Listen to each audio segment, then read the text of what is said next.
So Lokesh Yadav గారు ఇప్పటికే సమీక్ష ముగిసింది, మనం సమీక్షకు ముందు మాట్లాడినాం. సమీక్ష ముగిసిన తర్వాత ఏమనిపిస్తుంది, లోపల మాట్లాడినటువంటి అంశాలు ఏంటి?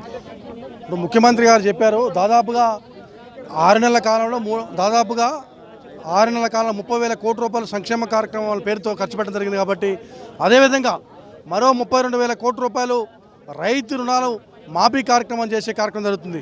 రేపు సాయంత్రం 4 గంటల లోపల ప్రతి ఒక్క రైతుకి ₹1,00,000 లోపునటువంటి రైతులు మొత్తం కూడా ఒకే దప్పగా ₹1,00,000 వేసే కార్యక్రమం జరుగుతుంది.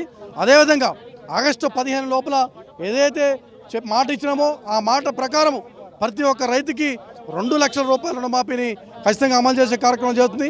ఏదైతే రైతు డిక్లరేషన్లో రాహుల్ గాంధీ గారు మాట ఇచ్చారో ఆ మాటని నిలబెట్టుకునే కార్యక్రమం జరుగుతుంది. కాబట్టి ఈరోజు రాష్ట్ర ముఖ్యమంత్రి రేవంత్ రెడ్డి గారు, అదేవిధంగా ఉప ముఖ్యమంత్రి మల్లు భట్టి విక్రమార్క గారి ఇతర ఫోటోలకి పాలాభిషేకం నాయకులు మొత్తం చేశాము.